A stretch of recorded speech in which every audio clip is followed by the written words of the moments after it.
Subscribe करें और bell दबाएं ताकि कोई खबर रह न जाए।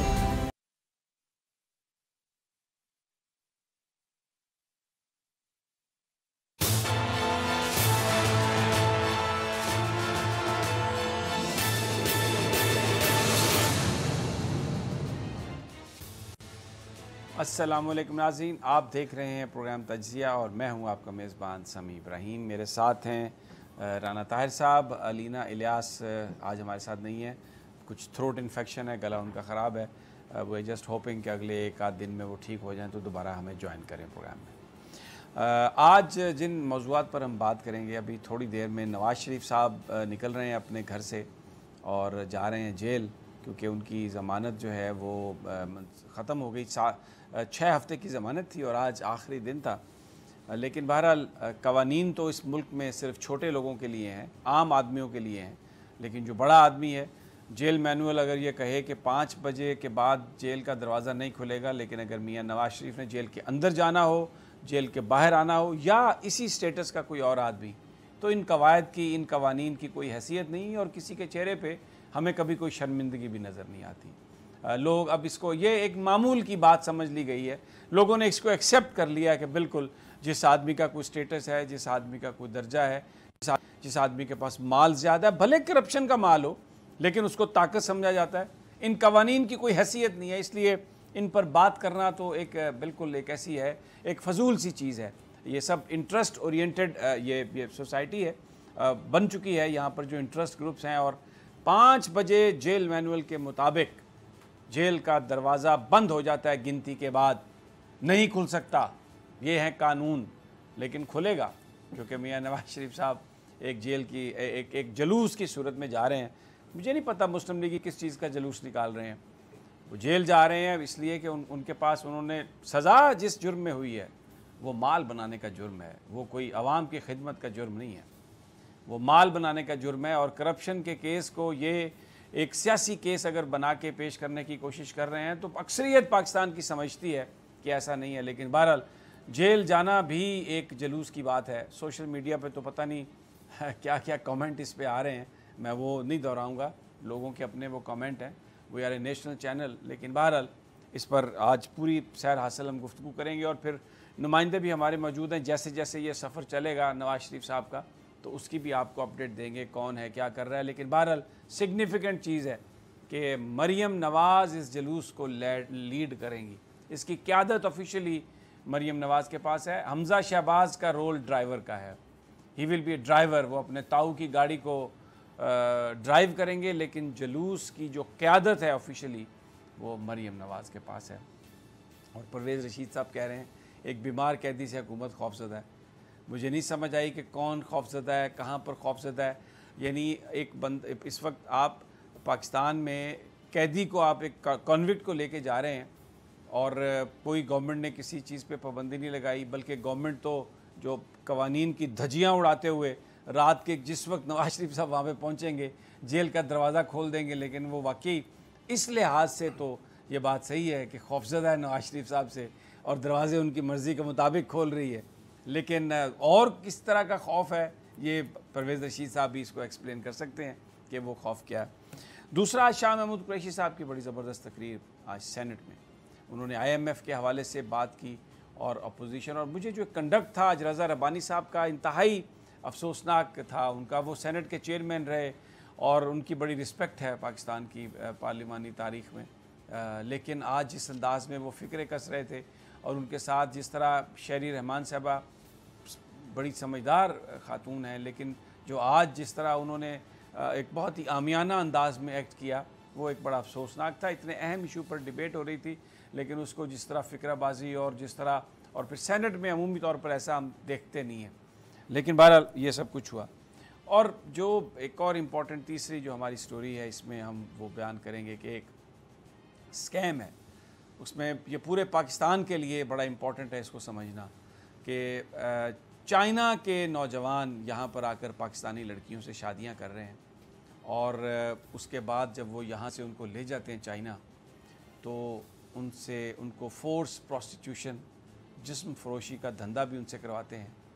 और इसके अलावा कुछ केसेस में ये भी इतलात मिली हैं कि उनके जिस्म के आज़ा उनके निकाल के तो उनको बेचा गया है, जैसे गुर्दे निकल सकते हैं और जो भी चीज़ें चाहिए होती हैं।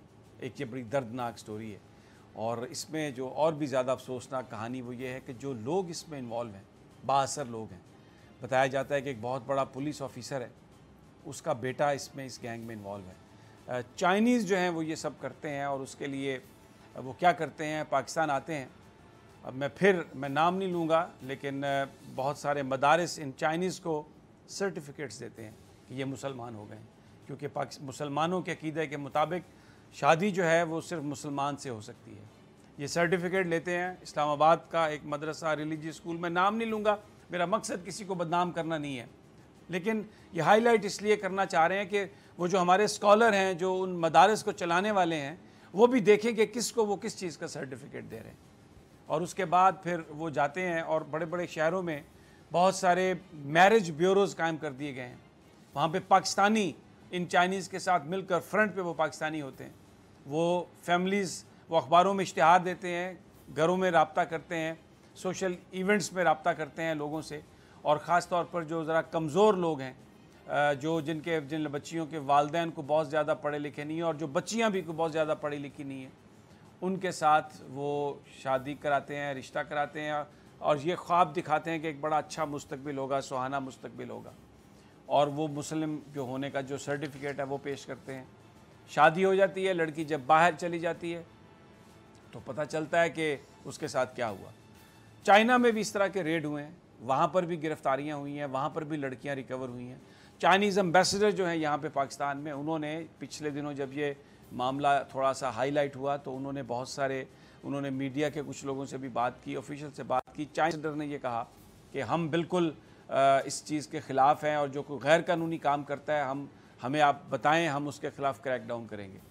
शुरू में जब ये ख़बरें आ रही थी तो हम बहुत मोहतात थे, इसलिए कि चाइना पाकिस्तान का बहुत दोस्त मुल्क है, बहुत बड़ा एक हमारा उसकी दोस्ती हिमालय से ऊंची और समंदर से गहरी है और हम बिलीव करते हैं।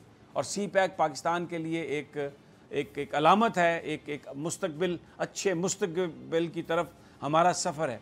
तो शायद एक ये सोच थी शुरू में जब ये ख़बरें आई कि जो एंटाई चाइना लॉबी है, शायद वो मीडिया को ये ख़बरें फीड कर रही है, शायद वो चाहते हैं कि मुसलमान और पाकिस्तानियों का दिल चाइना से भर जाए। क्योंकि एक तो ये ख़बरें आ रही थी, दूसरा ये ख़बरें आ रही थी कि चाइना के अंदर मुसलमानों के साथ बड़ी ज़्यादती हो रही है, मसाजिद बंद किए जा रहे हैं और वहाँ पर लोगों को निशाना बनाया जा रहा है। तो बुनियादी तौर पर मैं उन लोगों में शामिल हूँ जिन्होंने समझा कि ये बहुत सारा मीडिया प्रोपेगेंडा है। लेकिन अब ये जो खबर है शादियों की, फेडरल इन्वेस्टिगेशन एजेंसी ने रेड किए हैं, 17 से ज़्यादा लोग अब तक गिरफ्तार हो चुके हैं, जिनमें चाइना के नेशनल भी शामिल हैं और वो जो ग्रोह का सरगना है वो भी शामिल है। बड़े बड़े जो शहर हैं, लाहौर, कराची, पिंडी और जो कई दूसरे बड़े शहर हैं, वहाँ पर ब्यूरो ऑफिसेज में फ्रंट पे पाकिस्तानी बैठ कर तो ये एक पूरा धंधा। और जो लिस्ट बनाई गई है जिनको पकड़ना है, जो हमें FIA के सोर्स बता रहे हैं, वो 1000 से ज़्यादा हैं लोग जिनको पकड़ना है, जो ये काम कर रहे हैं। तो इससे आप अंदाज़ा लगा सकते हैं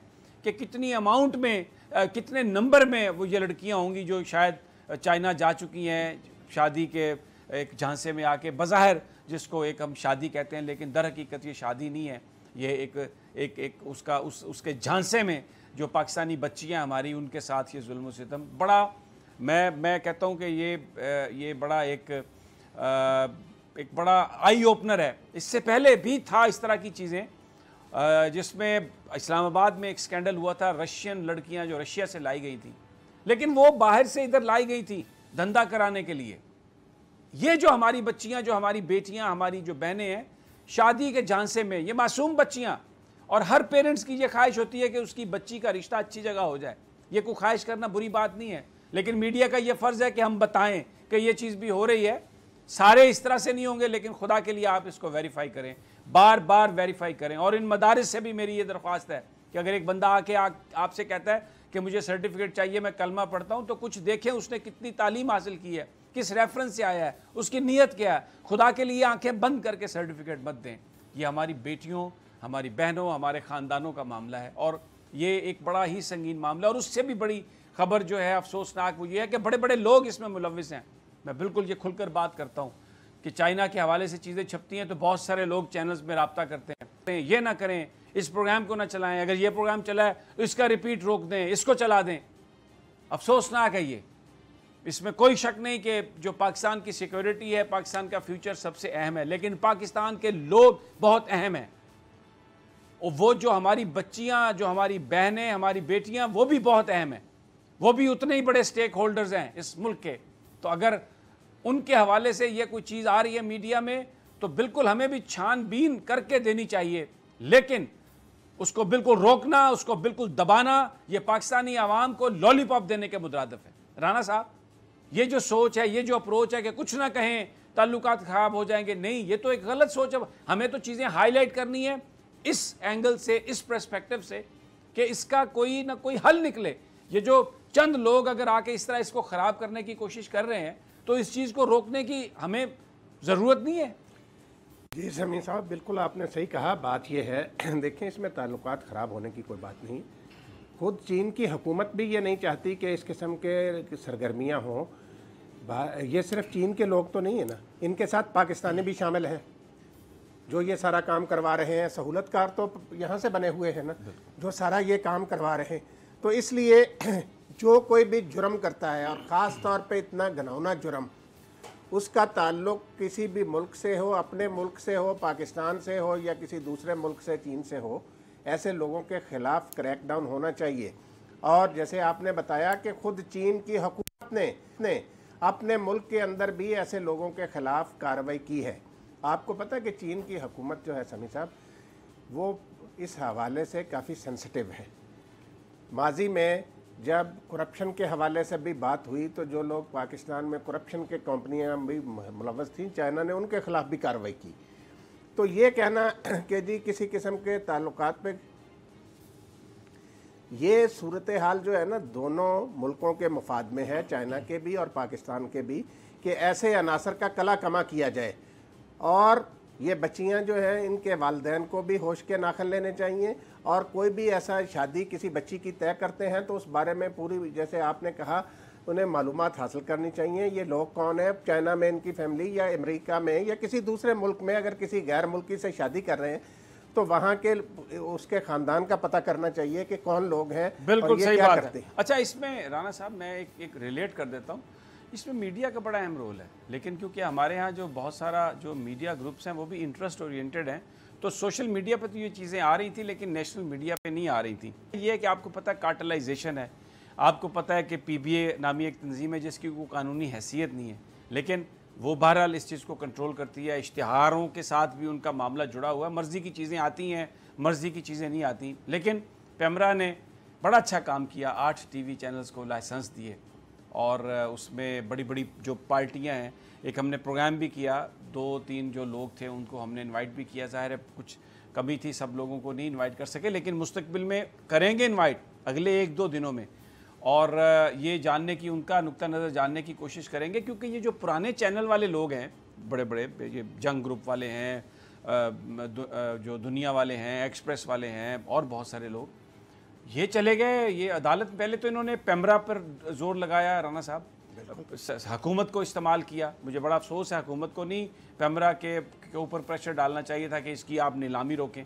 लेकिन PEMRA, heads of to PEMRA chairman जनाब सलीम बेग साहब और उनके जो डीजी लाइसेंसिंग हैं जावेद इकबाल साहब और बहुत सारे लोग, उन्होंने कहा नहीं जी ये तो बिल्कुल होगी इसकी बोली। अब जब बोली हो गई तो पीबीए इस्लामाबाद हाई कोर्ट में चली गई। यानी आप ये बताएं, एक तरफ ये मीडिया मालकान लोगों को निकाल रहे हैं, लोगों को बेरोजगार कर रहे हैं, लोगों की तनख्वाहों में कट लगा रहे हैं, फिर दूसरी तरफ जो नए अपॉर्चुनिटी को आ रही है, कोई नए लोग आना चाह रहे हैं इस बिजनेस में ताकि नए चैनल सेटअप हों, नए रोजगार हों, उनको रुकवाने के लिए ये इस्लामाबाद हाई कोर्ट में पहुंच गए कि जनाब आप इसको रोकें, ये तो पेमरा लाइसेंस की बोली नहीं दे सकता। भाई इनको क्या प्रॉब्लम। और फिर मेरा एक बड़ा सवाल है बहुत सारे लोगों से, जो हमारे जो इस वक्त जो यूनियन के हेड्स हैं, कि वो इस मामले में क्यों नहीं आगे आते। ये वर्कर्स के रोजगार का मामला है। आप वर्कर्स के अगर एक नई अपॉर्चुनिटी मिल रही है तो ये जो पुराने मालकान हैं इनको तो पकड़ना चाहिए आपको कि भाई आप खोलने दें आप चैनल, आप क्यों रुको, आपको क्या तकलीफ है नए मालकान से।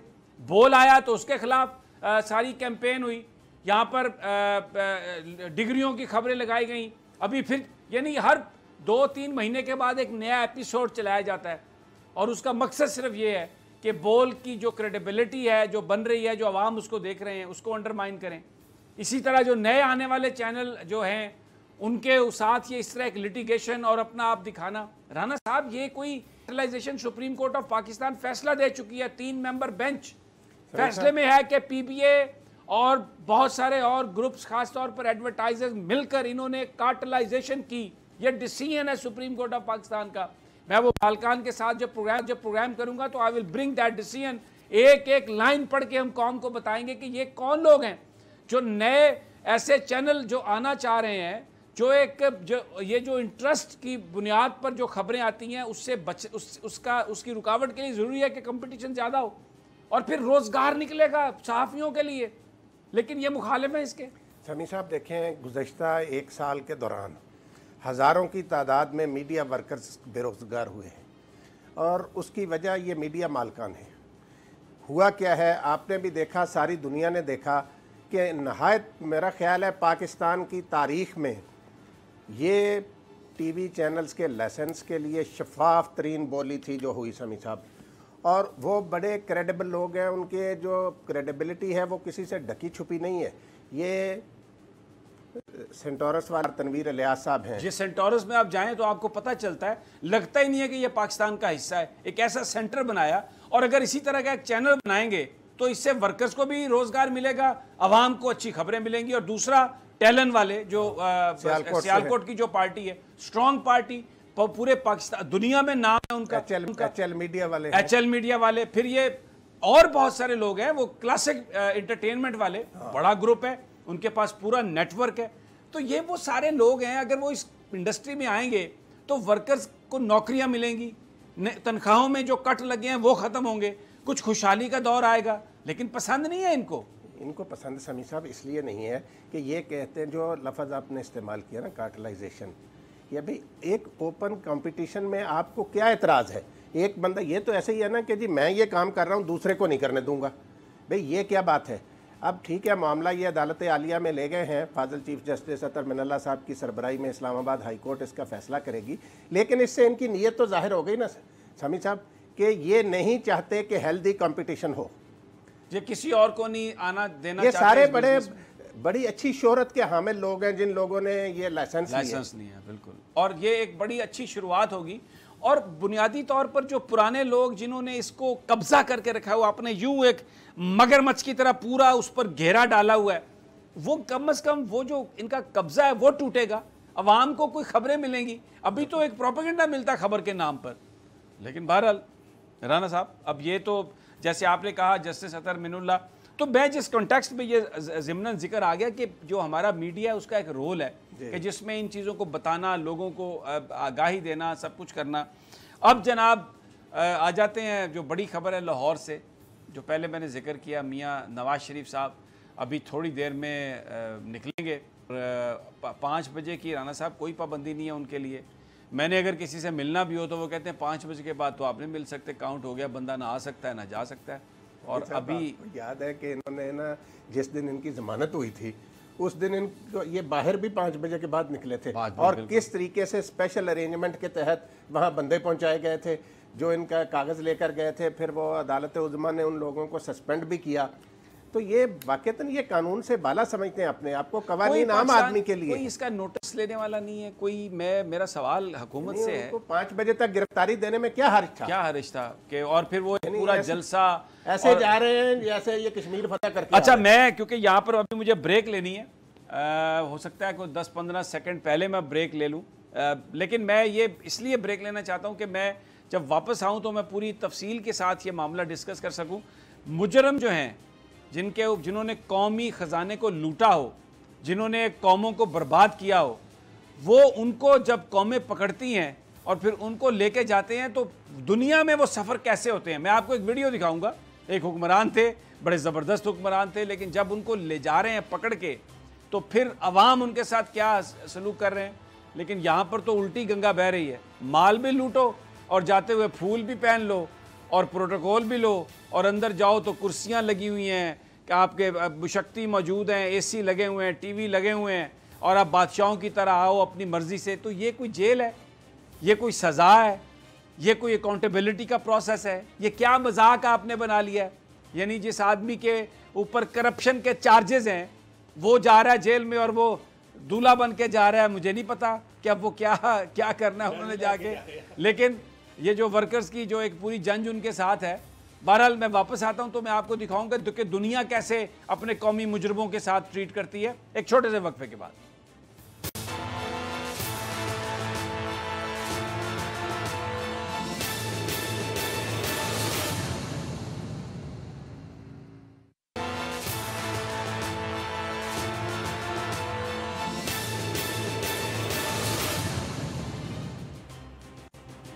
वेलकम बैक नाजरीन।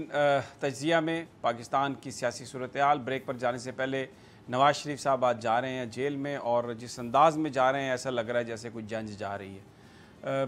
बहुत बड़े इल्ज़ामात हैं। दो जो बड़ी सियासी जमातें थी उनके जो गवर्नमेंट्स हैं, पिछले 10 साल में उन्होंने पाकिस्तान में इतना कर्जा चढ़ा दिया, इतना कर्जा चढ़ा दिया जिसकी तारीख़ नहीं मिलती पाकिस्तान में, और उसकी वजह से हमें 6-7 अरब रुपया डेली डेट सर्विंग में देना पड़ता है। कोई अकाउंटेबिलिटी नहीं है, और वही सियासतदान जो इलेक्टेड गवर्नमेंट है उस पर एतराज़ करते हैं। अभी 8 महीने हुए इमरान खान की गवर्नमेंट को, और आकर वो इमरान खान से वो सवाल करते हैं जिनका जवाब वो 25-25, 30-30 साल हुकूमत में रहने के बाद भी देने के काबिल नहीं है। आज जिस अजाब से हम गुजर रहे हैं इसमें हम सब जानते हैं, एक बड़ा हिस्सा नवाज शरीफ साहब की जमात का और फिर एक बड़ा हिस्सा पाकिस्तान पीपल्स पार्टी का, जिसकी बुनियाद पर ना नौकरियां हैं ना कोई हेल्थ है। तो अगर जो गवर्नमेंट, जो सक्सेसिव गवर्नमेंट्स दो पिछले 30 साल में उन्होंने पाकिस्तान का हुलिया इस तरह बिगाड़ा कि आज हम IMF के पास जाने के लिए मजबूर हैं, तेल की कीमत बढ़ाने के लिए मजबूर हैं, कुछ भी नहीं है हमारे पास, तो वो यकीनन वो लोग कौमी मुजरिम हैं। किसी ने अगर मेरे पास, गवर्नमेंट के पास इस बात का अगर नहीं है कोई एविडेंस कि उन्होंने कितना कमीशन बनाया किसी सूबे में, छोड़ दें इसको। जो पॉलिसीज़ थी, जिस तरह कर्जा चढ़ाया गया, जिस तरह इदारों को बर्बाद किया गया, क्या ये काफ़ी नहीं है आप जिस पर किसी को डिक्लेयर कर सके वे को कौमी मुजरिम है? अब मैं आपको वीडियो दिखाता हूँ सूडान की। सदर वो जो उमर अल बशीर अल उमर या उमर अल बशीर, बशीर अल उमर, शायद उमर अल बशीर, उनको और उनकी जो काबीना को जब माजूल किया गया, पकड़ा गया, उन्होंने भी वहाँ पे बड़ी लुट मचाई थी। तो जब उनको लेके जा रहे हैं कॉन्वाय, तो ज़रा देखें उनके साथ लोग क्या हशर कर रहे हैं। और ये एक पाकिस्तान है कि हम जेल जा रहे हैं तो हम जंज लेके जा रहे हैं। सुने ज़रा जी, वो देखें, ज़रा दिखा दें वो वीडियो।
ये आपने देखी ये फुटेज जिसमें जिस वक्त वो जो ट्रक था उसमें एक पिंजरा सा बना हुआ था और साबिक सदर साहब अपनी पूरी काबीना के साथ उसमें छुपे हुए थे, और लोग जिस तरह उनका स्वागत कर रहे थे, जिस तरह उन पर पत्थर फेंक रहे थे, जो चीज़ उनके हाथ में थी वो फेंक रहे थे।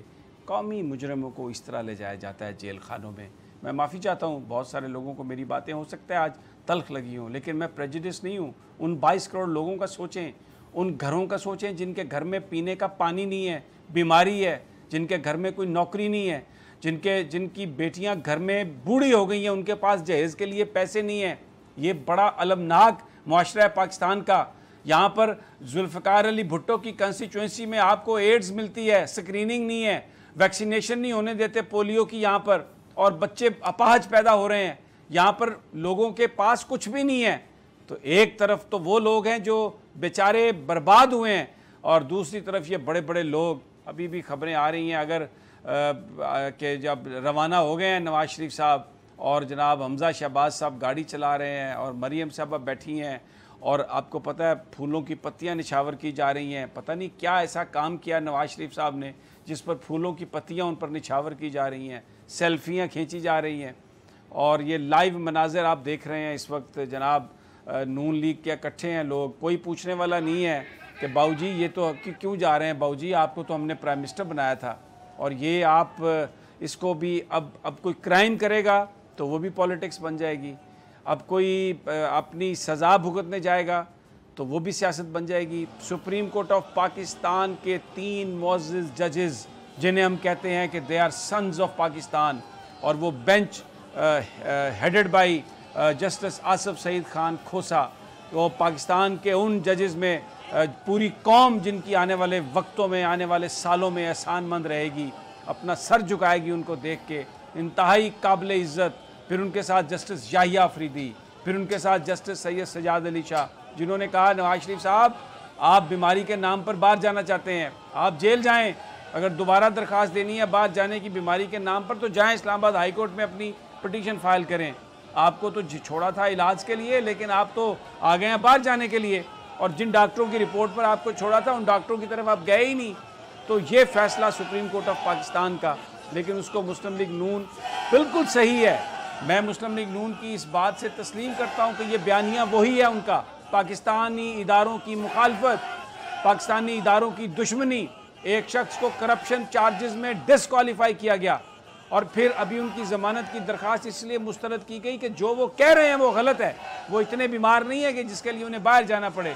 लेकिन उसके मुकाबले में मुस्लिम लीग नून इसको एक सियासी इज्तिमा बना रही है, इसको एक जो वाइट क्राइम केस है उसको एक पॉलिटिकल केस बना रही है। ये इदारों की तौहीन करने के मुतरादिफ है, चैलेंज करने के मुतरादिफ है कि जी बड़ा आदमी नहीं मानता सुप्रीम कोर्ट के फैसले को, सुप्रीम कोर्ट ने कहा कि आप नाअहल हैं, सुप्रीम कोर्ट ने कहा कि आप करप्ट हैं, कानून की नज़र में आप हुक्मरानी के अहल नहीं हैं, लेकिन मैं नहीं मानूंगा, मेरी जमात नहीं मानेगी, और उनके साथ जो लोग हैं वो कह रहे हैं हम नहीं मानेंगे। तो क्या मैसेज दे रहे हैं आप? ये कौन सी जंज है? ये किन लोगों की जंज है? राना साहब मुझे ज़रा बता दें ये कौन लोग हैं, ये क्या मैसेज दे रहे हैं? आप देखें, जैसे आपने कहा कि ये इनका बयानिया जो है वो पाकिस्तान की अदलिया के ख़िलाफ़ है, इनका बयानिया पाकिस्तान के कौमी सलामती के इदारों के ख़िलाफ़ है, जिसको लेकर मियाँ साहब आप मुझे ये बताएं कि एक ऐसा शख्स जिसको पाकिस्तान की अदालत उज़्मा ताहयात सियासत के लिए नाअहल करार दे चुकी है, वो एक सियासी, अब इसको आप कैसे सियासी जुलूस कह सकते हैं, इसको आप कैसे सियासी सरगर्मी समी साहब कह सकते हैं इस जुलूस को, कि जिस शख्स को अदालत उज़्मा सियासत के लिए ताहयात नाअहल करार दे चुकी है, और मोहतरमा मरियम नवाज साहिबा जिन्हें एहतसाब अदालत नाअहल करार दे चुकी है सियासत के लिए, और वो इस जुलूस को की क़यादत कर रही है। आप देखें ना कि कोई जो वो इनके अपने लीडर हैं ख्वाजा आसिफ साहब, जो वो कौमी असम्बली में उन्होंने कहा था कि कुछ शर्म होती कुछ हया होती, कि भाई आपकी पाकिस्तान की ये कोई इमरान खान ने कोई एग्जेक्टिव आर्डर तो जारी नहीं किया कि नवाज शरीफ साहब को अंदर कर दो, ये किसी मिलिट्री कोर्ट ने तो फैसला नहीं सुनाया। ये जलसा हम देख रहे हैं, जुलूस देख रहे हैं, इसमें हमज़ा शहबाज साहब की हैसियत एक ड्राइवर की सी है, और मरियम नवाज साहबा इसकी क़यादत कर रही हैं, और सारा जो फोकस है अब शहबाज शरीफ साहब के बाहर जाने के बाद वो इसी पे, लगता नहीं है कि जो शहबाज शरीफ ने मेरा ख्याल है कोई कोशिश की होगी इस किसी तरीके से कोई रिकन्सिलिएशन की, लेकिन नवाज शरीफ साहब ये तैयार कर चुके हैं कि ये क़यादत जो है वो मेरी बेटी करेगी। और ये जब समझ आई शहबाज शरीफ को कि यहाँ पर तो मिलना भी कुछ नहीं, तो उन्होंने ये तय कर लिया कि ठीक है मैं उधर ही रहूँ, मैंने फिर वापस आके क्या करना है। समीर साहब देखें, ये बात जो है ना ये भी हो सकती है, लेकिन मैं आपको बताऊँ ये तमाम लोग, पूरी शरीफ फैमिली जो है ये चाहती है कि इन्हें किसी किस्म की रियायत मिल जाए। मसला ये है कि वज़ीर आज़म इमरान खान जो है वो दो टोक अंदाज में बार बार वाज़े कर चुके हैं कि भाई मैंने कोई एनआरओ नहीं देना। इसमें कभी ये शहबाज शरीफ साहब को आगे करते हैं, कभी किसी और रिश्तेदार के ज़रिए उनसे रब्ता करते हैं कि जी रहम कीजिए, करम कीजिए। वो मैं तो, या आपने तो नहीं कहा ना, वो हामिद मीर साहब ने कहा। मैं एक यहाँ पर आपसे बात करूँगा। बिल्कुल इमरान खान साहब कहते हैं NRO नहीं मिलेगा, लेकिन मुझे ये बताएं कि जेल जाने का टाइम 5 बजे, इनके लिए रात को 10 बजे भी जेल खुल सकती है, तो फिर रियायत तो मिल रही है ना। वो बात तो सही है, वो जो एक स्पेशल ट्रीटमेंट तो मिल गया ना। क्यों दिया स्पेशल ट्रीटमेंट? अगर कानून की हुक्मरानी है, अगर पुरानी कौमें इसलिए तबाह हो गई कि उनके बड़े बड़े जो लोग थे उनके साथ बर्ताव मुख्तलिफ होता था, गरीब के साथ मुख्तलिफ, और कौमें बर्बाद हो गई, तो फिर इनका बर्ताव ये क्यों है? ये किसी कोई मुजरम जाता है ऐसे जेल में? ये क्या, ये जुलूस, ये मुजरमों का जुलूस होता है ऐसे? तो ये क्या, रियायत तो मिल गई ना। तो क्या ये कोई सरकार से पूछने वाला नहीं है कि ये सब क्या कर रहे हैं आप? ये बात आपकी समी साहब सही है कि ये जो गैर मामूली रियायत दी गई है, इस हवाले से इन्हें जुलूस निकालने की भी और फिर जेल के औकात कार का भी ख्याल नहीं रखा गया।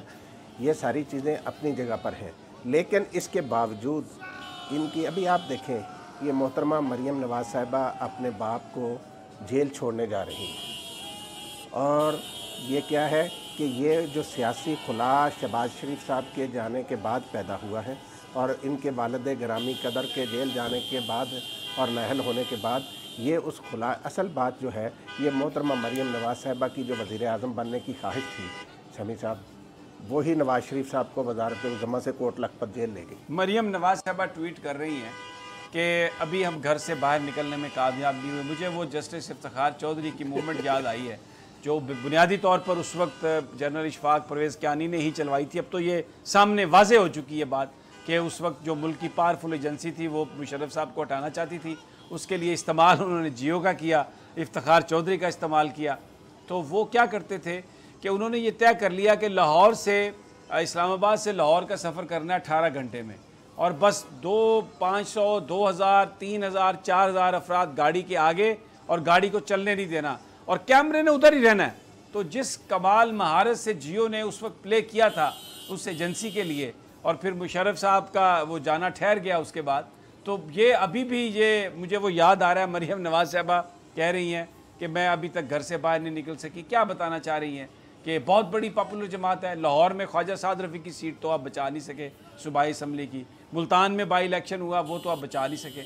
और अभी जो होने वाले हैं बल्दियाती इलेक्शन, उसमें दूध का दूध और पानी का पानी सामने आ जाएगा। तो क्या बताना चाह रही हैं मरियम साहिबा कि वो अभी घर से नहीं निकल? राना साहब, सनी साहब, आपने इफ्तिखार चौधरी साहब का जिक्र किया। बात यह है, यानी मैं आपको बताऊं, इफ्तिखार चौधरी साहब का मसला क्या था सनी साहब? सिर्फ ये, इसमें कोई ढकी छुपी बात नहीं, मैं पूरी ज़िम्मेदारी से ये बात कह रहा हूँ कि साबिक चीफ जस्टिस इफ्तिखार मोहम्मद चौधरी साहब अपने साहबजादे अरसलान को SP बनवाना चाहते थे।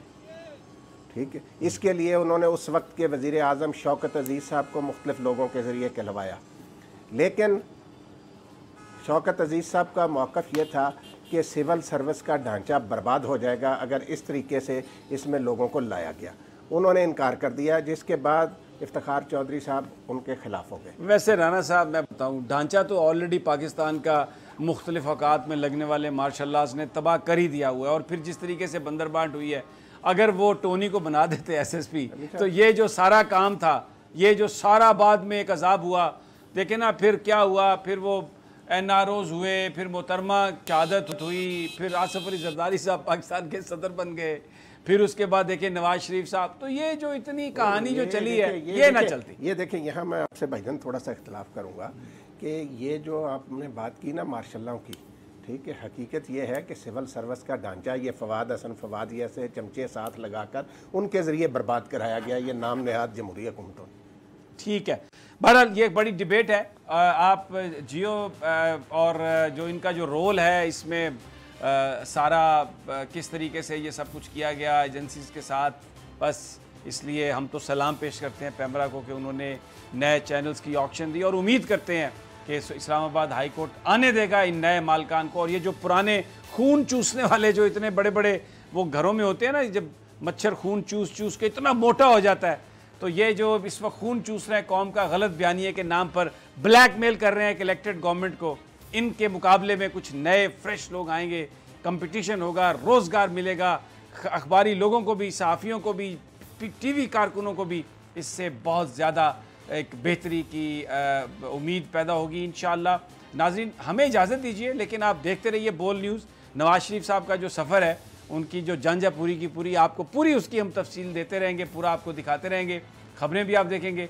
मुझे और राना साहब को इजाज़त दीजिए, कल फिर इंशाअल्लाह आपसे मुलाकात होगी।